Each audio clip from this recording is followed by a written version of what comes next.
Hello, I'm Charles Sabo. I'm back doing another teaching video, and this will be the final video of the book Joel, Zephaniah, Zechariah, 3 Bible Commentaries.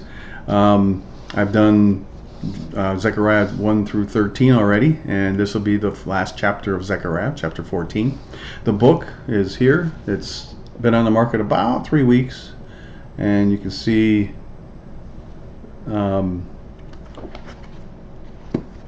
it is a commentary. It can be used in universities. It can also be used in Bible studies. It's very useful. It's very informative, teaching you things that a lot of people haven't studied because people misinterpret these 3 books. So if you're interested, pick up the book and it will enlighten you. There are teaching videos on YouTube on the other chapters of this particular book. I'm on the last chapter of Zechariah, so that finishes the entire book. I have also, well, we'll move on. I've published 3 books this year, and I'll show you the other books when we get a moment. So we're going to go into chapter 14. The chapter 14 is an interesting chapter. It's the entire chapter entails the second coming of Christ and then the millennial kingdom. And so there's information in Zechariah 14 that you won't find anywhere else in the scriptures. And so it's important to see this. The book of Revelation gives you various information as well. You can correlate what John had been told with what Zechariah had been told, along with what Zephaniah had been told, Joel had been told. I mean, there's a lot of information about the second coming, and so, as well as Isaiah. Now, as I come to these other books, I've put information about these books that what I've written from my other books I've written in here, so I'll show you the books when we get to them. Right now we're going to start out on verse 1 of Zechariah 14, and we'll go from there. And so Zechariah 14:1 is, "Behold, the day of the Lord cometh, and they shall spoil, and your spoil shall be divided in the midst of you." Kind of tore that up. "Behold, the day of the Lord cometh, and thy spoil shall be divided in the midst of thee." Now, the expression "behold" can be understood to exclaim. It's an exclamation. It's look, right? The reader should be understood to be Israel during the 7-year 70th week of Daniel, the day of the Lord. All right. Now, in my books, I've explained what the day of the Lord is. I think earlier in Joel, in Zephaniah, and Zechariah, I've explained in these books what the day of the Lord is. The day of the Lord is the 70th week of Daniel. It also can pinpoint one specific day in the 70th week of Daniel. Just understand that. It's not one day, it's the whole 7 years. But there are assertions towards one specific day here and there. All right. A better translation would say in this verse, the first line, it should say, "Look, the day of the Lord is coming." Right? That's what "Behold, the day of the Lord cometh." That's what that means. Look, the day of the Lord is coming. It is to be understood to be during the day of the Lord, 7 years, Israel's booty from their victories or victorious wars over their surrounding Muslim nations. Now, the booty was taken from the Psalm 83 battle, as well as the Ezekiel 38 and 39 battle. They won those wars, or they will have won those wars, and then they will have their riches, and they will be love and life because they've taken this booty from all the Muslim nations. Now, it will be divided, taken from them, right in front of them. That's what the Lord is saying. "And your spoil shall be divided in the midst of you." Why would he do that? He gave it to them. The Lord giveth and the Lord taketh away. One should reference back to Zechariah 13:8, which had declared that 2/3 of Israel will be cut off and die. That's pointing to the 70th week of Daniel, that declaration. It's not through the last 2,000 years. It's through the 7 years. Now, Joel 3:1, prophecy of the captivity in Judah and Jerusalem, is this time. Okay, when is the captivity? Is it the beginning of the 70th week of Daniel? No. Once the Jews reject Antichrist from the abomination of desolation, as per, then you can find abomination of desolation, Daniel 9:27, Revelation 13:5 through 8. Antichrist will declare war against Israel, and the city will be ravished. Okay? You're not going to worship me? Oh, everybody in the world, war against Israel. And All of Israel is then taken captivity. Cities ravished, women raped, what have you. And it says that here in verse 2. We'll go into verse 2. For I will gather all nations against Jerusalem to battle, and the city shall be taken, and the houses rifled, and women ravished.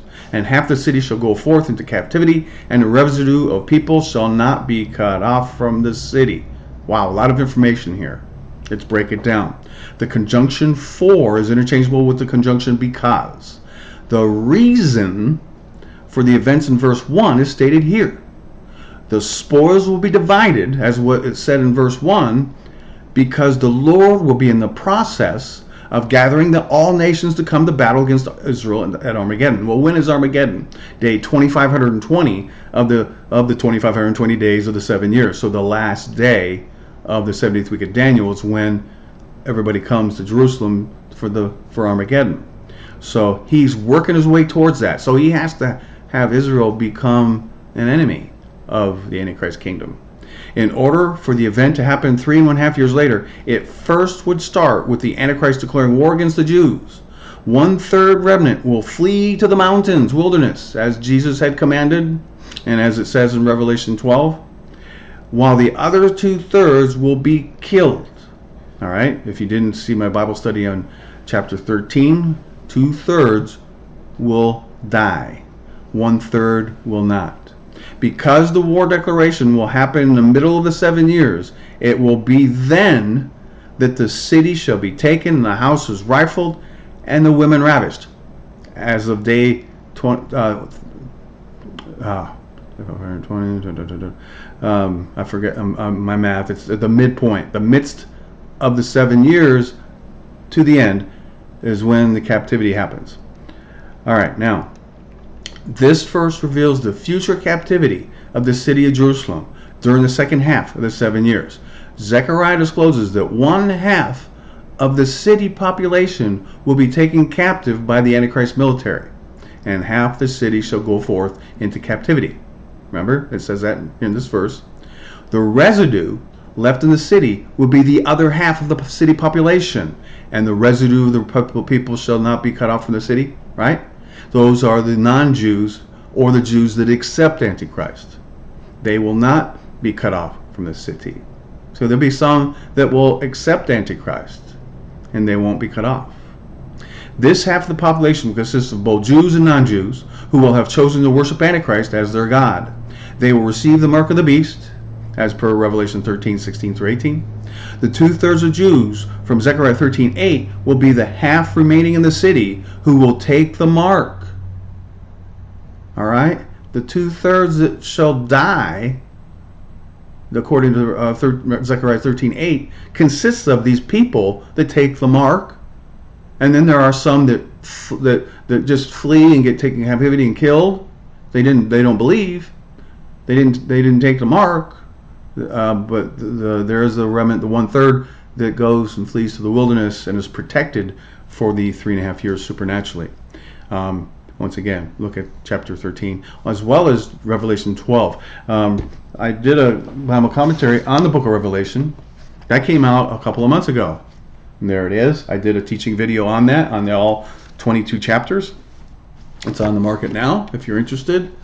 I give a complete interpretation of the book of Revelation, entire commentary, word for word.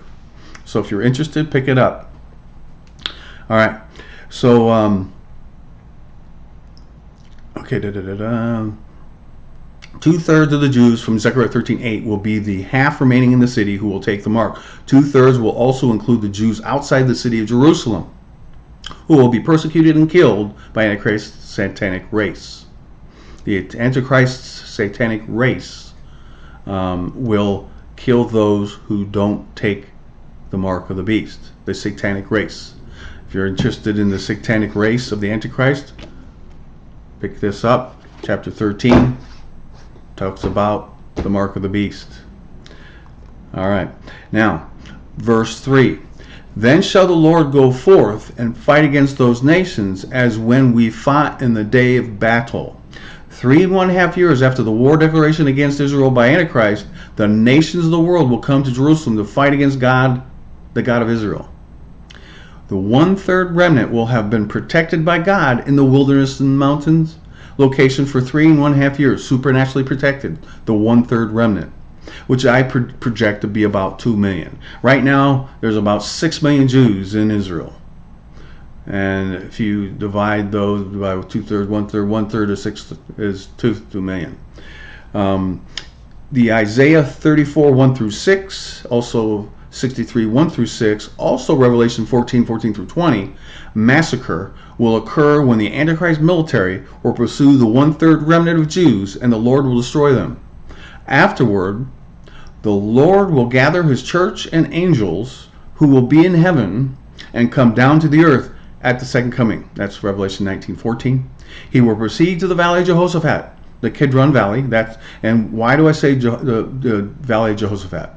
That's Joel 3:1 and 12. Chapter 3, verse 1 and 12 specifically say the valley of Jehoshaphat. So you ridiculous pastors that say Megiddo, come on, do some studying. You've misinterpreted Zechariah. I think it's 13, 10, and 11. He will proceed to the valley of Jehoshaphat and destroy the Antichrist. Jesus will, false prophet, and masses of unrighteous people from the entire earth at Armageddon, and fight against those nations is what it says here. All right. So, talking about Armageddon in verse 3. Verse 4. And his feet, this is where it gets really good.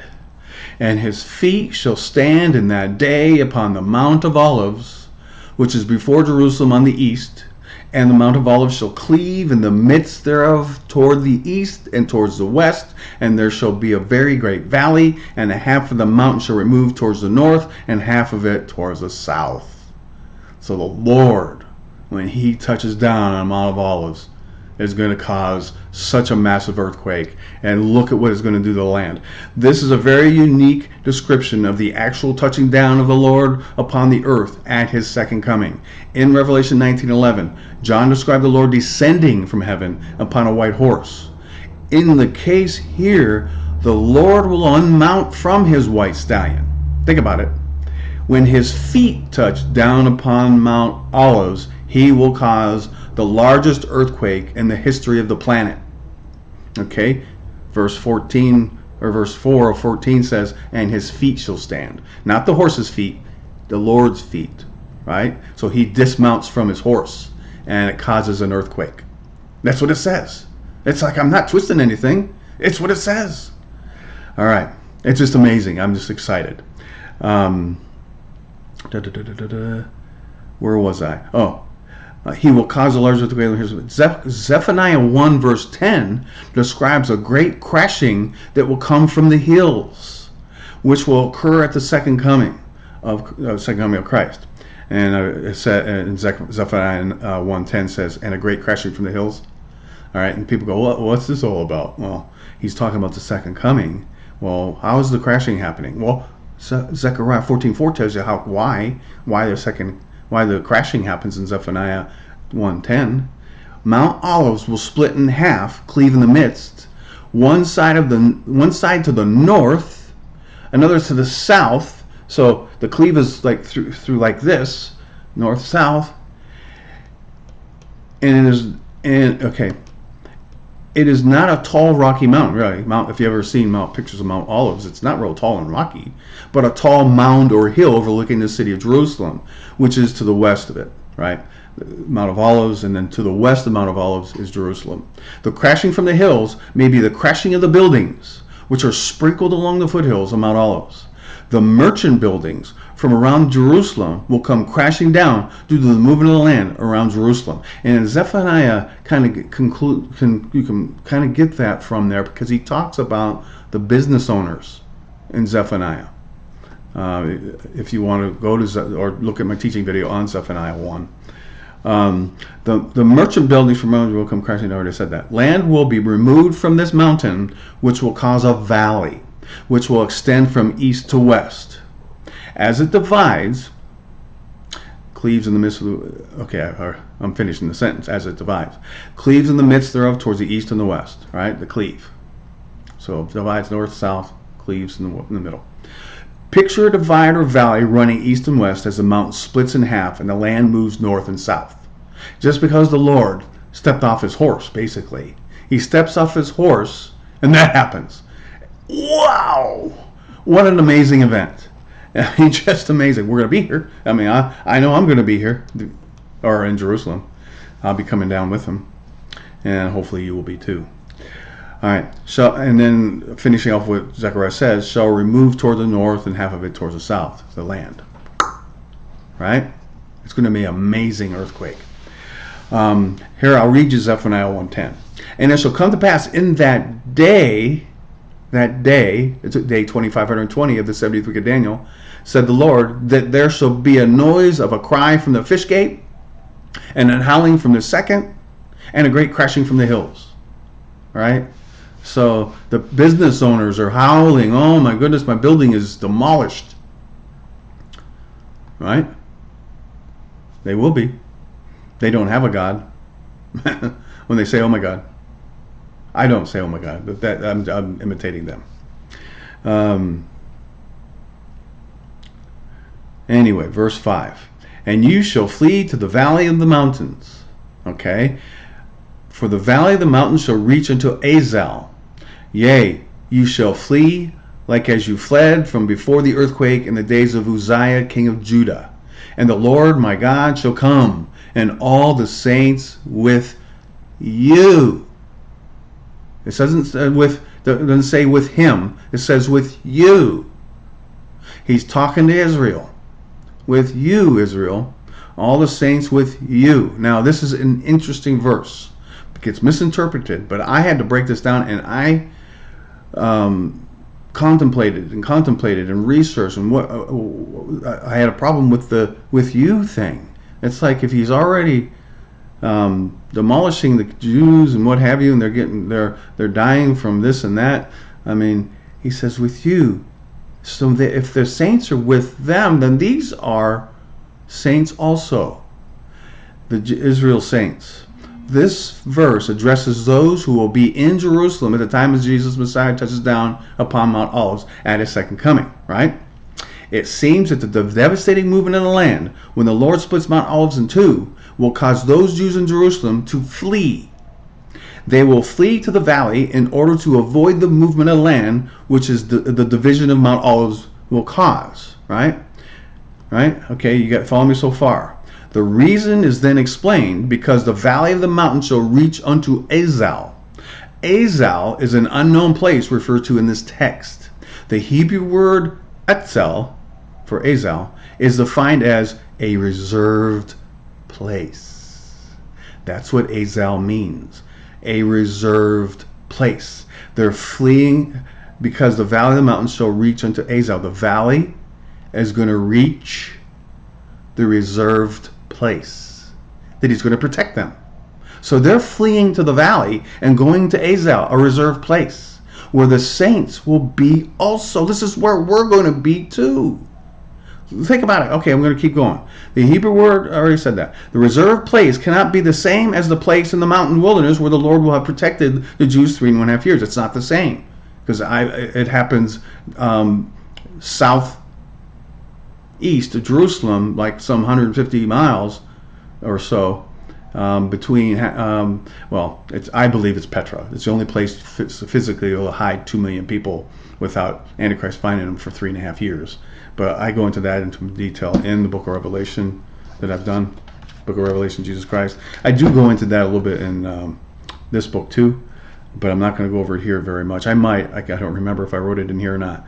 This reserved place cannot be the same as I already said that. Revelation 12:6 and Revelation 12:14 talks about the place where the Lord is protecting them the 3.5 years. It's not the same place. This Azal is not the same place.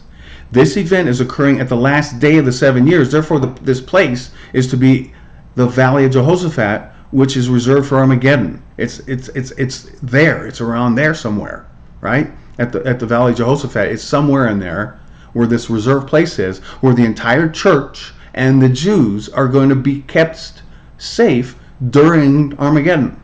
This is really, really good. And everyone will be there. The entire living earth. Everybody's alive on the earth will be there, brought there, including this, and everybody in heaven will be there. Everybody in heaven will come down except God the Father, and probably the seraphim. So it's an amazing thing. This event is occurring on the last day of the 7 years. Therefore, this place is to be the Valley of Jehoshaphat, which is reserved for Armageddon. It would seem that this place is an unknown safe place for the believing Jews in Jerusalem, since they are being included in the same grouping as the saints who will be coming down to the earth with the Lord, and all the saints with you. Thee means you. And I studied that thee and you. Was it a mistake? No, it's not a mistake. All the saints, us, with you, your righteous Israel, are going to be kept in a reserved place for Armageddon. All right. The Jews who will be fleeing will flee as the Jews had during the great earthquake during the time of King Uzziah. Amos began his ministry 2 years before the earthquake, as was written in Amos 1:1. There are no historical accounts of this great earthquake, but must have been remembered even 2 or 3 centuries later by Zechariah, if he had written of it as if it was in comparison. He wrote of it in comparison. So even Zechariah knew of it to compare it to. Right? Now, like as you fled from the earthquake in the days of Uzziah, the king of Judah. Right? The Lord will come from heaven on his white stallion, along with his army of angels, as well as his bride, the church. To reference this, one can read Revelation 19:6-9, where John is alerting to the marriage of the Lamb. And I'm going to read you it.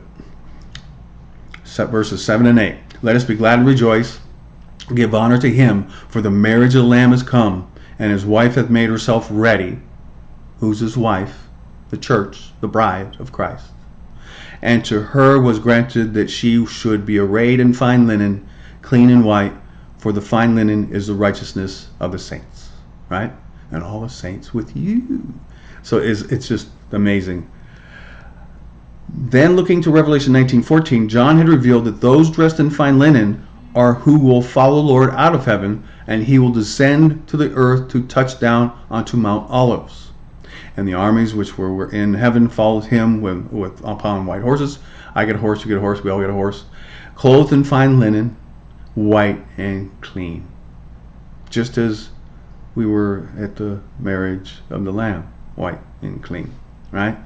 The reference to armies will match the Zechariah 14:5 reference to saints, if one connects the saints of Revelation 19:7-8 to the armies of fine linen in verse 14 of Revelation 19.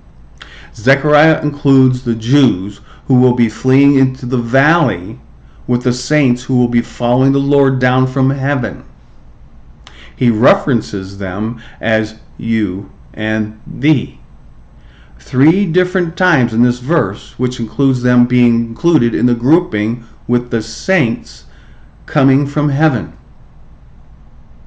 Right?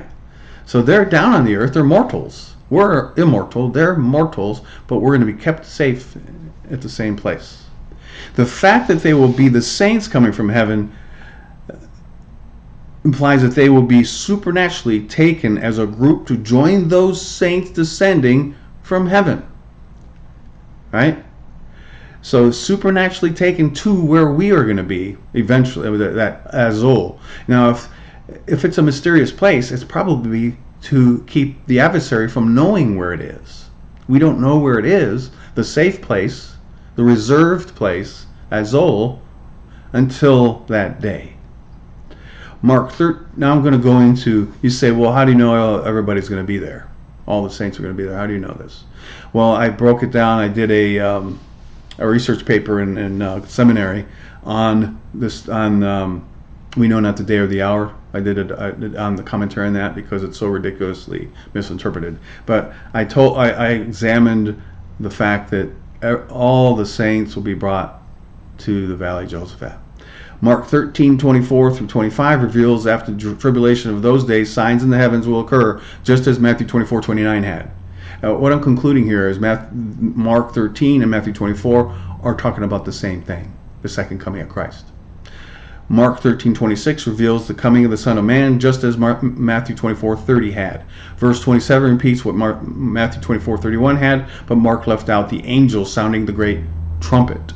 The angels will be gathering the elect from the uttermost parts of the earth and heaven. All right? Saints, believers. With the difference from Matthew 24:31, one needs to contemplate who the elect are from the uttermost parts of the earth. See where I'm going on this? With the rapture of the church having already happened before the 7 years had begun, you can find that in 2 Thessalonians 2:7 and 8, the elect being gathered on earth would be all Messianic Jews and Gentiles who had come to faith during the 7 years, who were fleeing into the valley and fleeing and going to Azul. Supernaturally there. All the elect will be there with Jesus to celebrate his triumph. The entire elect from heaven and earth. All the elect. Billions of us. Right? Verse 6. And it shall come to pass in that day that the light shall not be clear nor dark. Verse 6 and 7 should be read in conjunction to one another. During the time of the second coming of Christ, the light, or the luminaries, sun, moon, and stars, will not be clear. I put the Hebrew words for light, ar, and clear, yakar, or otherwise splendid, right? Yakar also means splendid, not clear or splendid. The translators use the word dark for the Hebrew word kafa, which actually is best defined as congeal or coagulated. The luminaries will not be very congeal or coagulated, right? Are you following me here? And I'll read you something from Joel 2:10. The earth shall quake before them, the heavens shall tremble, the sun and moon shall be dark, and the stars shall withdraw their shining. See, the prophets all complement each other. They all say the same thing. And when I say the same thing, they don't conflict. The Lord's speaking through them. The luminaries will have been ripped apart by the Lord before this event, as described in Isaiah 34:4 and Revelation 6:13 through 14. Those are two different events, by the way. Revelation 6:13 through 14 is on day 1 of the 7 years. Isaiah 34:4 is on the last day, day 25:20. Since the Earth's atmosphere, and by the way, I wrote a Bible commentary that came on the market in January. It's a college textbook called Isaiah, a Bible commentary, and I go in detail on that event in Isaiah 34:4. In fact, this book cover is the creation of the lake of fire in Isaiah 34:4 discloses, right? That's what it will look like on that day in that valley. Or actually, the mountains melt to make a valley. Since the Earth's atmosphere will be filled with smoke, Revelation 9:1, which is you'll find in Revelation 9:1, right? The bottomless pit is opened and smoke comes out of the bottomless pit. It will be hard for the sunlight to shine unto the entire planet, while the moon will be as blood moon. Joel 2 verse 31, the blood moon, right? Because of all the smoke. The smoke was going to cause things to be very hard to see. The moon will look red from all the smoke. It'll just be, the deflection of the sun rays and all that will turn red. I'll read you Isaiah 34:4, the creation of the lake of fire. And you could go through verse 30 or chapter 34 it'll tell you how he's creating the lake of fire. But this is where the heavens are ripped apart. In Revelation 6:13 through 14, the heavens are rolled apart as a scroll, and then that's on day 1. Then on day 2520, the heavens roll together again. So he rolls them apart on day 1 and back together again on the last day. And all the host of heaven shall be dissolved, and the heavens shall be rolled together as a scroll. And all their hosts shall fall down as a leaf falls from off a vine, and as a falling fig from the fig tree. All right, amazing. It's literal. He's giving imagery to describe the literal. All right, it's not allegory. He's giving imagery to describe the literal. All right, verse 7. But it shall be one day which shall be known to the Lord, not day nor night, but it shall come to pass that at evening time it shall be light. Since the Lord will have arrived unto the earth, he will be the light of the world. There will be no more night, no more day, because Jesus will supply the earth with its light. It will be daylight 24/7, as if it were all one day. That at evening time it shall be light. Right? The Lord's there. There's no more night. It's an amazing thing. Many will, because there's no luminaries. You can't see, because the luminaries are just clogged bulbs. Stars have fallen from heaven and all that, and so the Lord's light, that at evening time it shall be light, is just amazing. It's the Lord's light. Many will ask the question concerning the creation in Genesis 1:3. How is it there was light when the luminaries were not created until day 4? I hear that question a lot. It was Jesus' light which shined upon the creation on day 1 to bring light to it. One was not the creation of light, or day 1 was not the creation of light, because Jesus had light. He didn't create light. He had light. He illuminated light, just like the Father. Since Jesus has always had light, so he didn't create light. It was the creation of time in the creation, so Jesus' light could travel and be seen. He's in the creation, and there's no light, because he didn't create time for his light to travel. Then he created time. Let there be light. He created time. 1 second, 2 seconds, 3 seconds. Speed of light. Then shines. His light caused the light. And there was light because his light shined. I don't know if you realize that. That answers the question why there were luminaries weren't created until later. When the glorified Jesus Christ comes to the earth, his light will illuminate the entire planet continuously. But it shall be one day which shall be known to the Lord, not day nor night. Right? Verse 8. And it shall be in that day the living waters shall go out from Jerusalem, half of them towards the former sea, and half of them towards the hinder sea. In summer and in winter shall it be. Living waters is opposite to dead waters of the Dead Sea, right? Do we understand that? There's no life in the Dead Sea. That's why it's called the Dead Sea. Fresh living water will flow into 2 directions from Jerusalem, which will bring fresh water and revive the 2 seas' ability to provide marine life. Because of the dividing of Mount Olives in Zechariah 14:4, the landscape will be changed significantly when fresh water will flow from Jordan River and divide in Jerusalem to flow to the east and to the west. The east branch of the freshwater river will flow towards the former sea or eastern sea. That's what the eastern sea is. The former sea is what they call it, which is actually the current Dead Sea, right? To the east is the Dead Sea. It's going to have fresh water. The water flow will be the result of the water caused by the cleve going east and west. Cleve in the midst towards the east and the west towards the west.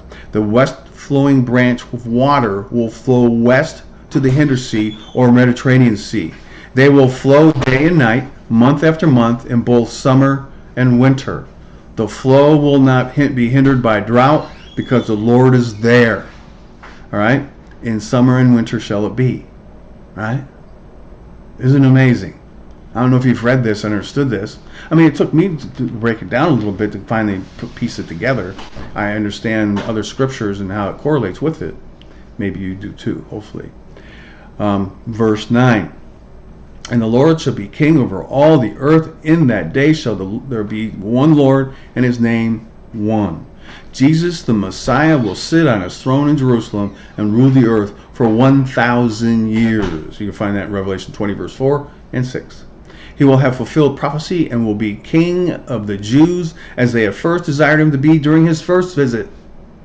There will be no kings, nor governors, nor over kingdoms. The Lord will sit on his throne and rule the earth with his perfect governmental system. Now, I wrote the Book of Revelation commentary after this. So here's a place where I might want to correct this.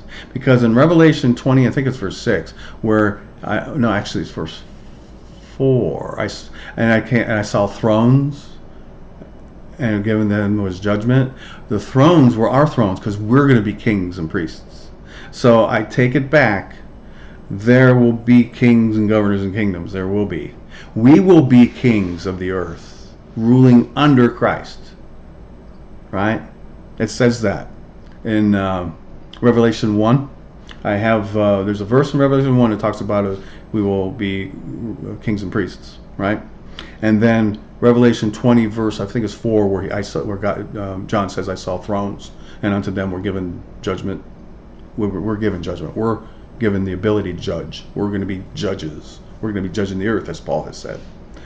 The Lord will sit on his throne and rule the earth with his perfect governmental system. Because his church bride will be immortals as he is, there will be a supernatural communication between him and his church. His church will police the world and maintain justice and order throughout. The church will rule in his name, and he will be Lord over all. 1 Corinthians 6:2. Do you not know the saints will judge the world? See, and judgment was given unto them. Revelation 20 verse 4. And if the world shall be judged by you, are you worthy to judge the smallest matters? It was Paul's frustration with the Corinthians because they weren't judging certain people in the church that needed to be judged. All right, verse 10. And all the land shall be turned as a plain from... this is amazing. This is mysterious to people. They don't do the research and figure it out. All the land shall be turned as a plain from Geba to Ramon, south of Jerusalem, and it shall be lifted up and inhabited in her place. From Benjamin's gate unto the place of the first gate, unto the corner gate, and from the tower of Hananiel unto the king's wine presses. All right, so you have to know the landscape to be able to interpret this. The mountains are round about Jerusalem, as per Psalm 125 verse 2. But when the landscape changes because of the great earthquake from Zechariah 14:4, the land around Jerusalem will be flat as a plain, ranging from Geba to Ramon. Flat as a plain. Geba to Ramon on the map are north of Jerusalem. To take this into context, we should look east to west using where Geba to Ramon is, I should say are on the map, sorry. Then look to the south of Jerusalem. From the location of Geba and Ramon, we can visualize a span from north of Jerusalem to the south of Jerusalem, as far east and north as Ramon, and as far west as Geba. This is a narrow ovular section on the map going just south of Jerusalem. This ovular strip of land will be formerly a mountain that will become flat as a plain after the great earthquake, when the Lord touches down at his second coming. All right, not sure if it's the same event, cleavage, the mountains dividing in the river, but there's also going to be the flattening of the land. Whether he does it after the Armageddon, that's unclear. All the land should be turned as a plain from Geba and Ramon, south of Jerusalem. Okay, it could be the same event. All right, I did a little drawing off of a map to give you a perspective. It's a lot of earth that goes flat as a plain. Because you look at it, I mean, you look at there's Bethel up here, here's Jerusalem down here, Bethlehem down here. You can see this is quite a span of land that goes flat as a pancake. Right here, I had pancakes for breakfast today, so that fits in nicely. See it? There's Ramon, and it goes. There's what's the other one? Geba. Here's Geba here. So it goes as far west as Geba, as far east as Ramon, as far north as Ramon, and then just south of Jerusalem. That's a big landmass. All right. Remember this, because the second half of this verse we then have to piece in. The second statement needs to be understood separately from the first within this verse. When we read of the word it in this clause, we should understand it to be the land ranging within the parameters that follows. The land will be lifted up higher than the surrounding land of Jerusalem. In this clause, simply replace the word it with the words the land, and the land shall be lifted up, inhabited in her place. Right? It shall be lifted up. The land shall be lifted up. In this case, the pronoun it is understood to be the land described in the clause that follows the pronoun. Right? The parameters range east to west from Benjamin's gate, the sheep gate, in the east to the fish gate, old gate, stretching to the corner gate to the west. East to west. The area north to south ranges from the Tower of Hananiel in the north to the King's wine presses in the south. So there's your parameters, and that's a smaller area on that plane. Right? It fits on the plane. It's a smaller area, and it's lifted up. All right. Follow me here. There you have a rectangular land section that would be raised up higher in elevation than the rest of the land. Still flat as a pancake, but it's going to be raised up. This area has nothing to do with the bigger land section named in the first clause concerning Geba and Ramah, which will be flat as a plain. The temple will be on the second land area mentioned, which will be raised up high. If you've always seen in the Psalms, in Isaiah, where the Lord will sit on his mountain, he will sit on this holy hill, he'll sit on Mount Zion, he'll be lifted up and raised up. We've always sang songs about that, right? Well, it's literal. It's literal. The temple will be on that second raised up area. This will be where Jesus will be sitting on his throne for 1,000 years in the millennial kingdom. This raised up land seems to be within the flat land described in the previous clause. The rendering below is just an illustration. Forgive me for being non-artistic. As an example, and should be excused for its imperfections. So I got a diagram of where these gates are, and I kind of pieced it in. It's very, very vague. But you can see it's going to be like this, raised up. It's going to be higher. And the temple's going to be on there, and the Lord's going to be sitting on his throne there. Amazing. Verse 11. And men shall dwell in it, and there shall be no more utter destruction, but Jerusalem shall be safely inhabited. The word it should be associated with the second landmass mentioned in the previous verse. The area within the rectangular shape lifted up land will be inhabited safely, and there will never be any more destruction within the land. This is different than what has happened throughout history, as Jerusalem has been the most sought out and war-afflicted place on the planet.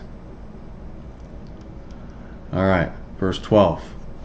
And this shall be the plague wherewith the Lord will smite all the people that will have fought against Jerusalem. Their flesh shall consume away while they stand upon their feet, and their eyes shall consume away in their holes, and their tongue shall consume away in their mouth. Now, kind of steps away from what he was talking about the millennial kingdom, back to the 70th week of Daniel.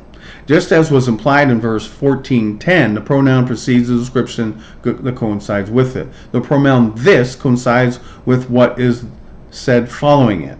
The plague described is brought to the earth by the Lord. The timing of this plague must be understood to be before the second coming of Christ, not during or the millennial kingdom. So he jumps. Zechariah jumps to a different time on the timeline, back to the past a little bit.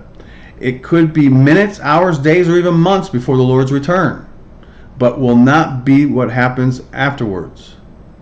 There are enough prophecies of what the Lord will do in his return, as well as what will happen before the return, to determine when this plague will occur. Alright, he's not shooting nuclear wars, bombs everywhere, because everybody's going to be in one place, and he's going to speak a word and they're all going to drop dead. Alright, there's not going to be a need for this, for this plague here. There will be the Antichrist armies that will seek to destroy God's hiding and protected remnant of Israel. There are several battles and judgments which reflect what is being described here in this verse. The verse's plagues described resembles the way the bodies of the victims of the nuclear heat will inflict. The wind of heat from a nuclear explosion will consume the flesh of all living things immediately while they stand on their feet. Flesh shall consume away while they stand upon their feet. Right? Nuclear. While they are still standing, their eyes will be consumed by the extreme heat blowing by them, and their eyes shall consume away in their holes. Right? Since their mouths will be open, while screaming from the shock of the event, their tongues will be consumed as well from the extreme heat blowing through them. And their tongue shall consume away in their mouth. Nuclear, all the way. And it's not at the second coming. It's not during the millennial kingdom. It's during the 70th week of Daniel. All right? The events spoken of could be multiple events of nuclear exchanges. Zechariah 5 described the nuclear warheads of the earth and the curse which the Lord will inflict with these warheads. So, where do you get it out of Zechariah 5? Oh, the woman in the basket. Oh, my pastor said it's just a woman in a basket. Please go to the video on Zechariah 5 and see how your pastors and theologians, the translators, kind of screwed us on giving us misinterpreted words. But go to Zechariah 5 and see how that should be interpreted. It describes a nuclear warhead and the curse on the land. The plague, the curse. All right. The armies coming from destroy the protected remnant will be the victims of an event in Basra, as described in Isaiah 34, 1 through 6. For the region of 34, 2. For the indignation of the Lord is upon all nations, and his fury upon all armies. He hath utterly destroyed them. He hath delivered them to their slaughter. Isaiah 34:2 speaks in the inclusivity that the indignation, wrath of the Lord will destroy every army upon all their armies, of every nation upon all nations upon the earth. All right, and that's there's various exchanges of nuclear. It's not one place. There will be certain events upon the earth separate from another, which this prophecy fits together in an inclusive way. All armies will be destroyed, but not all at the same event. There will be a Psalm 83 battle, which will destroy the surrounding nations to Israel's armies, while the Ezekiel 38 and 39 battle destroys their other armies, which will separate from the Psalm 83 prophecy. There will be an attack on the hidden and protected remnant of Israel, of Revelation 14, 14 through 20, Isaiah 34, 5 and 6, 60, and Isaiah 63, 1 through 6. That's all one event.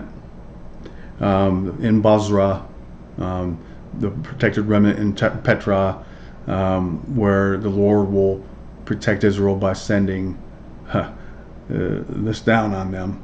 With those armies also destroyed with a separate from the finale at Armageddon, Revelation 19. So I was just telling you all the different wars, all the different annihilations that are to come in that paragraph. Not necessarily all of them are nuclear, but those are the various exchanges of annihilation. With the destruction of all armies of the nations of the earth set to be destroyed, God reveals that it is He who is delivering them to their slaughter. And He hath delivered them to their slaughter. Okay, and that's from Isaiah 34. I'm going to read you, well, let's see, what is this? Isaiah 34:3. Their slain also shall be cast out, and their stink shall come up out of their carcasses, and the mountains shall be melted with their blood. When the mountains are melted with their blood, He then turns it into pitch, and burning pitch, and causes the lake of fire. Well, if their blood melts the mountains, it comes in a valley up to the horse's bridle, as per Revelation 14:19. Or is it 20? 19 and 20. Okay. Only 3 of the 4 slaughters can be included in verse 3, because the battle of Armageddon does not happen in a mountain but a valley. I will also gather all nations and will bring them down to the valley of Jehoshaphat. That's Joel 3:2. So that's Armageddon in a valley. Whereas this annihilation in Isaiah 34 is on a mountain, and the army's blood melts the mountains, so that it goes into the valley. So that's not Armageddon, is it? Now, in addition, the blood from Armageddon cannot melt down the mountains if the people are killed in the valley of Jehoshaphat, the Kidron Valley. With this logic, we must consider this slaughter to be just the one which indicates an accumulation of blood, such as Revelation 14 through 20. Right? An accumulation of blood. 19 and 20 actually is the accumulation of blood. I'll read you verse 20. And the winepress was trodden without the city, and the blood came out of the winepress, even unto the horses' bridles, by the space of 1,600 furlongs. That's in Basra. Isaiah 34, 1 through 9 or 10, something like that. The entire chapter 34 is about the creation of the lake of fire and what happens during the millennial kingdom or eternity, lake of fire. Blood is a liquid and will flow downhill, so the accumulation of blood to the horses' bridles would indicate a lake of blood within the space of 1,600 furlongs. The blood somehow melts the mountains to allow the blood to accumulate as a lake described. The mountains shall be melted with their blood. All right.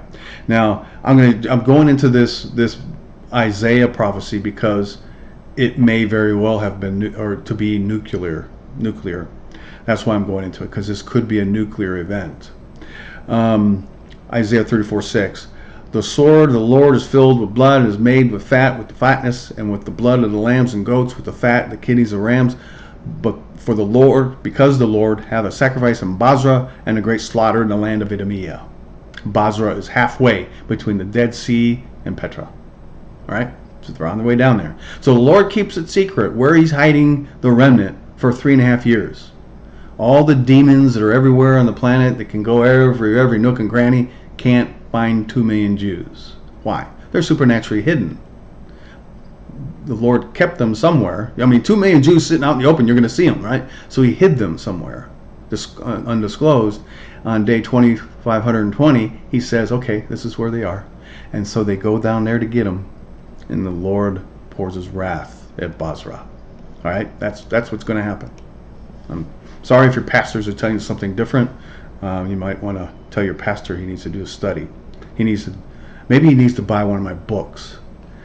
The other nuclear exchanges may begin within a nuclear warhead sent to destroy Damascus. Remember, Damascus is going to be destroyed in one day, a city of 1 million people, which would cause a tumultuous attack upon Israel, Psalm 83, and that might be nuclear, Psalm 83. If you read the outcome of Psalm 83, it is an extreme exchange of heat that the Lord is pouring down.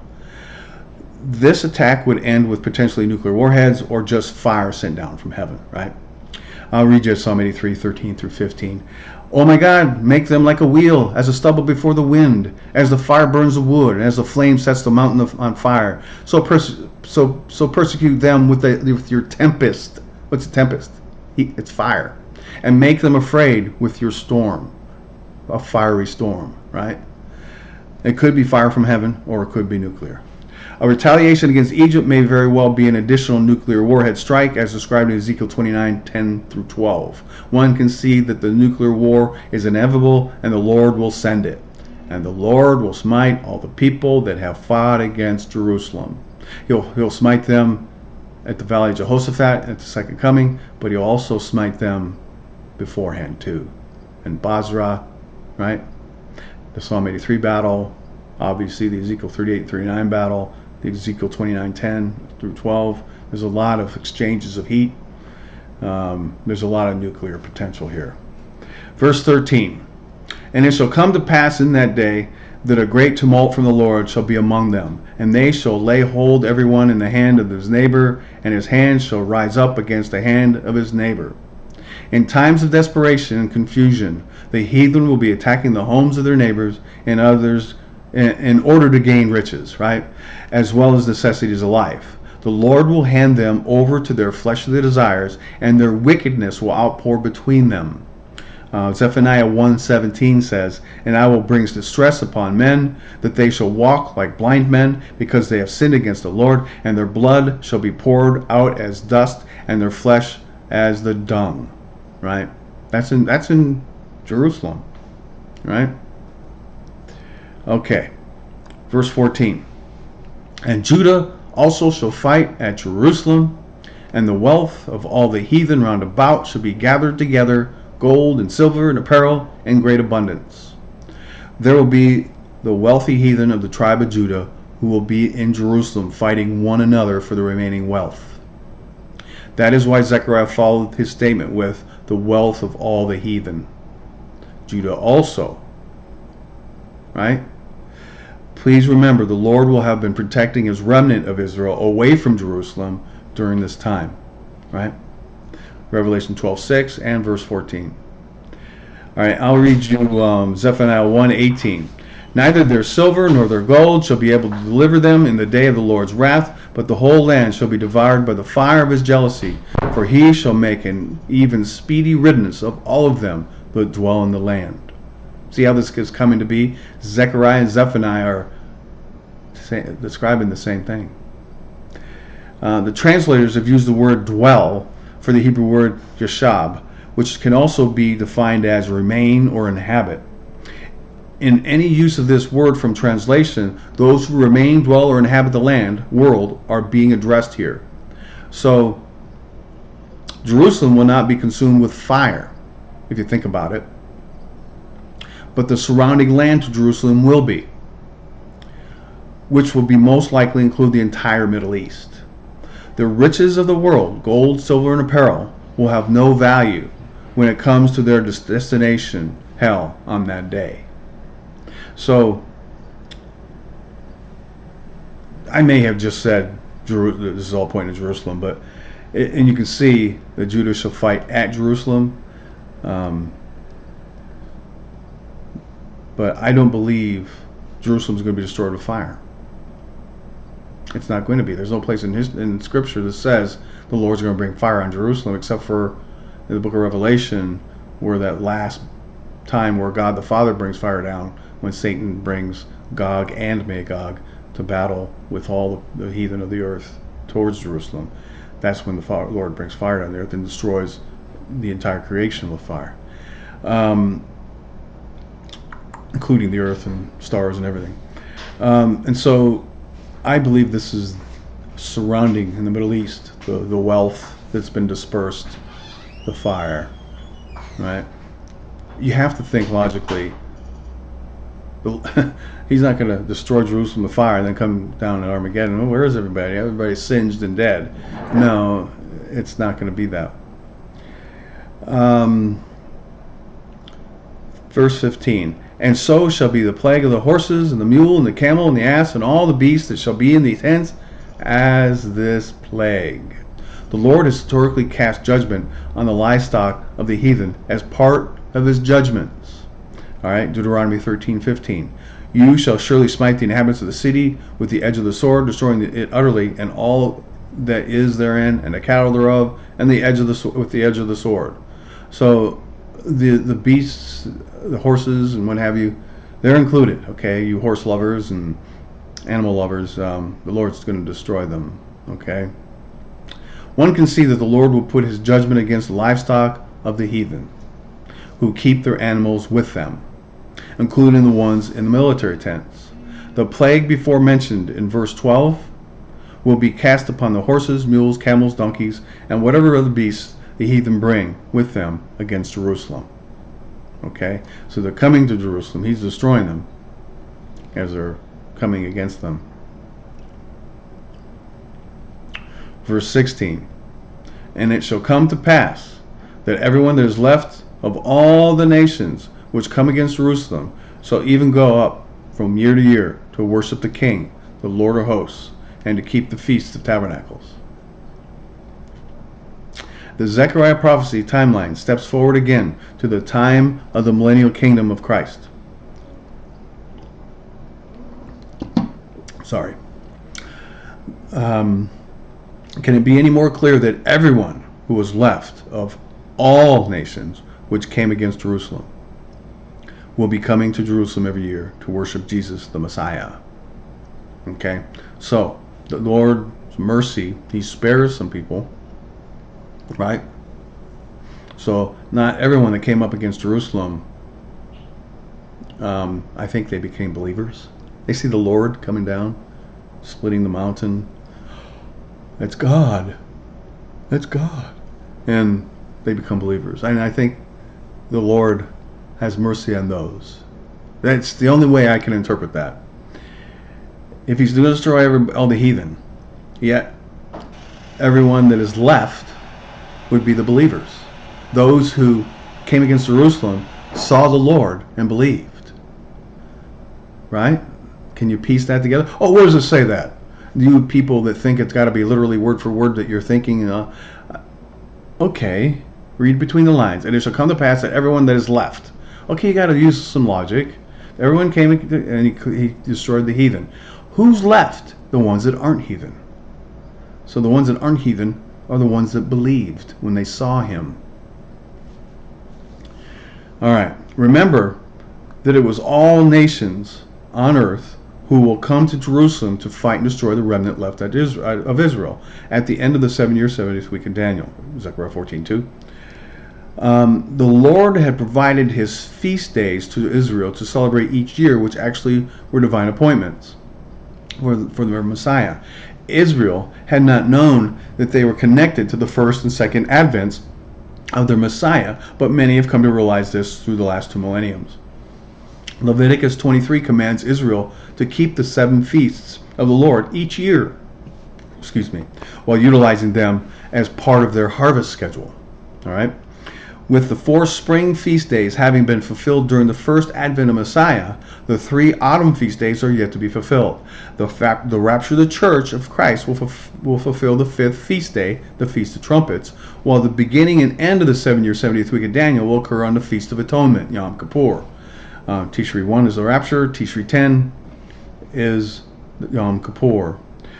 That would leave the 7th feast day to be fulfilled at the second coming. The Feast of Tabernacles is celebrated each year by Israel as they tabernacle in booths for 7 days in remembrance of their wilderness journey of their exodus from Egypt. The Messiah will not fulfill the ultimate purpose for his feast day until his millennial kingdom in the future. Every year, the entire population of earth will be required to come to Jerusalem to celebrate the 7-day feast called the Feast of Tabernacles, as they worship Jesus the Messiah as the Lord of hosts. For 1,000 years after the second coming, Jesus the Messiah will sit upon his throne in Jerusalem as Lord over the entire earth. Up high, remember? Up high. And we will rule as kings and priests all over the planet for him. He will delegate us authority.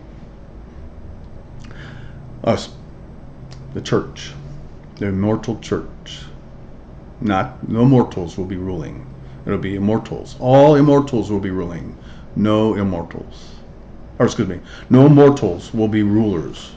You have to be immortal, the church, to rule. Verse 17, and it shall be that whoso will not come up of all families of the earth into Jerusalem to worship the King, the Lord of hosts, even upon them shall be no rain. So we're talking about judgment during the millennial kingdom.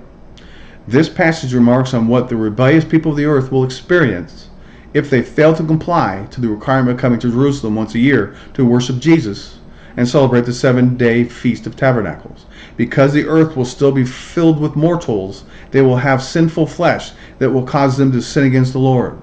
This is pretty amazing how even without any outside influences from the demonic realm, the people will sin against the people. Wait a minute, I lost my place.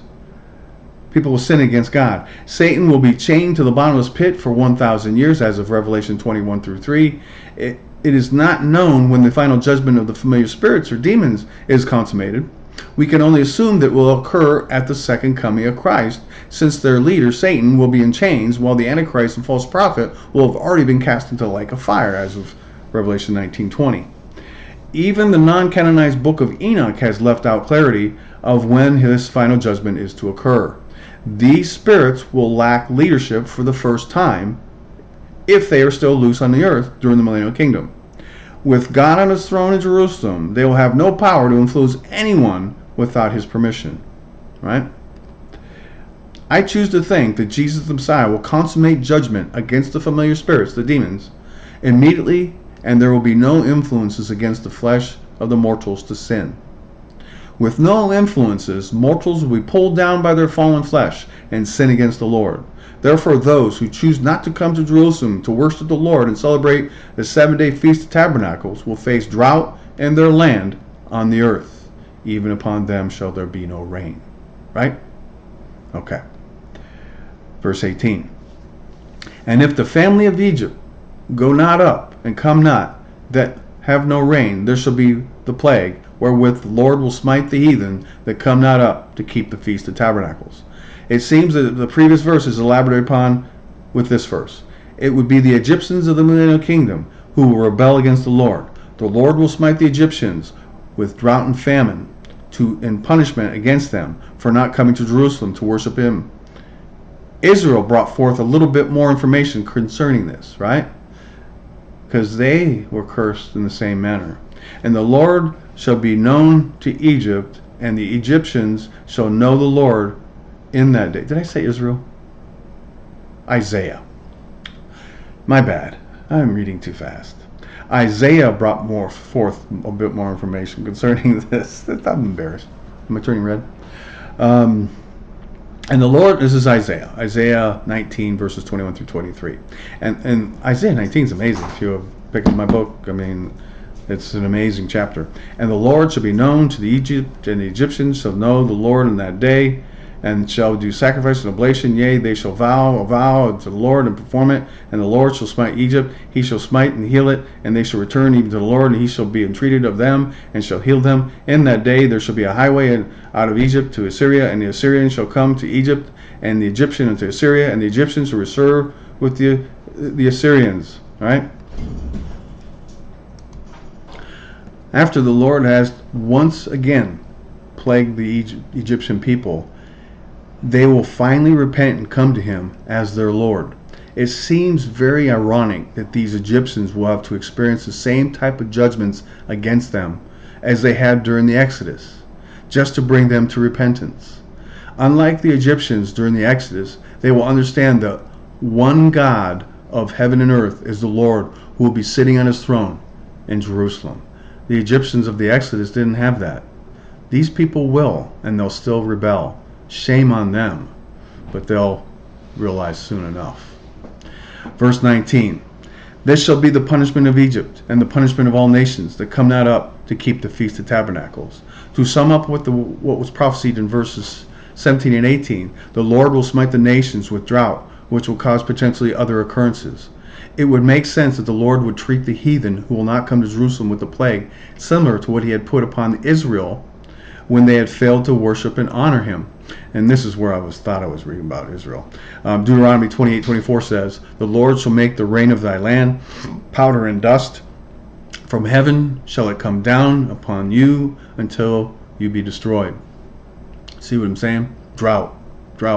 Because the curses of Deuteronomy 28 all came in fulfillment during the captivity. But here you are, the same curses are going to come against Egypt.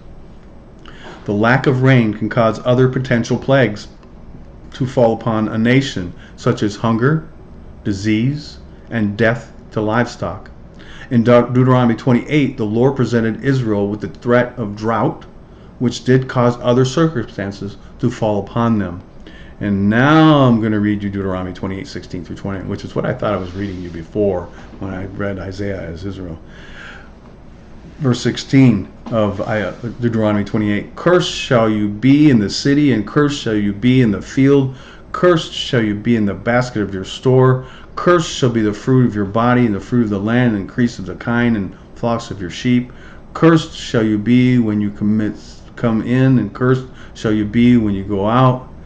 The Lord shall send upon you cursing, vexation, and rebuke in all that you set your hand unto for to do, until you be destroyed, until you perish quickly, because of the wickedness of your doings, whereby you forsake me. The Lord shall make the pestilence cleave unto you, until he has consumed you from off the land where you go to possess it. Egypt, this is going to happen to you if you don't worship the Lord at his millennial kingdom. This is what the Lord has planned. He will do. This is what the drought will bring. This is what the drought brought Israel during the Babylonian captivity. It's going to happen also to Egypt. Egypt, as well as other nations guilty of not coming to Jerusalem for the Feast of Tabernacles, will be faced with overwhelming circumstances. This will cause them to see that they have no choice but to honor and worship the one true living God. They will have formerly worshipped false gods in order to bring them rain and good health, but will need to be demonstrated that it is God who sits on his throne in Jerusalem who controls all things. So they're going to still be worshiping their little idols to bring them good fortune and drought, when the one that can do it for you is sitting on the throne. Once they have come to realize this very simple truth, they will no longer fail to honor the Lord. They will understand and will never fail to come to Jerusalem to worship the Lord and celebrate his Feast of Tabernacles. Can you imagine that? You got drought. Oh goodness! And then we're over there telling, hey guys, God's on His throne. Repent, and this will go away. And then they do repent, and it goes away. They go, oh, yeah, they were right. This is God, and it'll never happen again. Verse 20. In that day shall there be upon the bells of the horses holiness unto the Lord, and the pots of the Lord's house shall be like the bowls from the altar.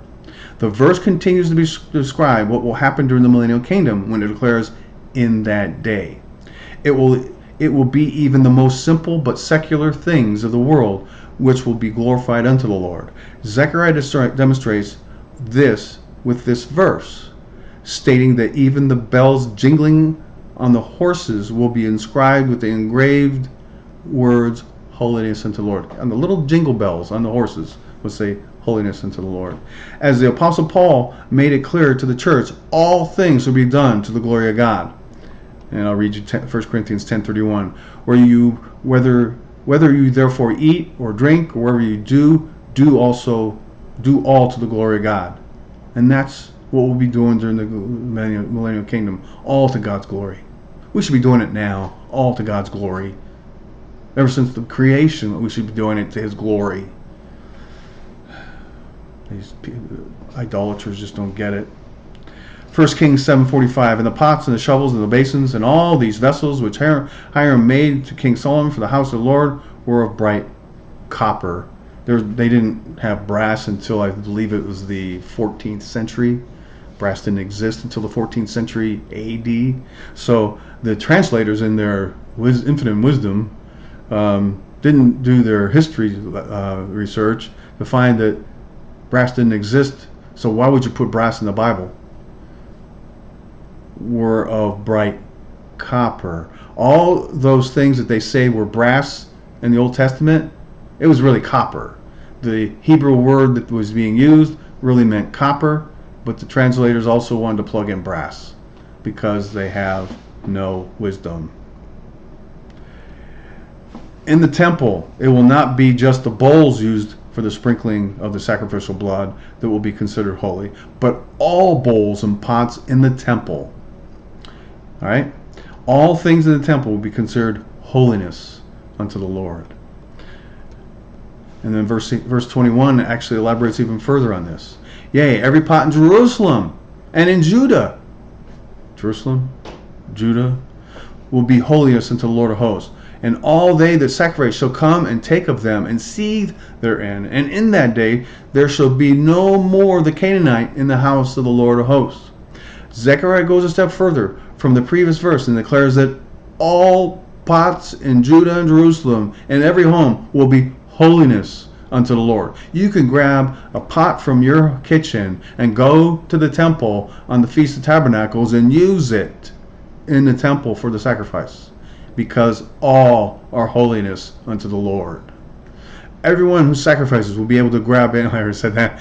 Any vessel in Jerusalem, use it to sacrifice in the temple to seethe, boil, cook, or roast in them. This verse is inclusive of all pots or vessels in Judah and Jerusalem, right? It's literal. It's literal. In the final sentence in the book of Zechariah declares a very significant point to ponder. Canaanites were the pagans who worshiped many gods and influenced the children of Israel to fall away from their dedication to the Lord. The Canaanites were very polytheistic. The priests, scribes, and Pharisees became like these Canaanites in the last few centuries before the Babylonian captivity. The temple of the Lord was filled with their corruption and caused the Lord to become very angry against the nation of Israel.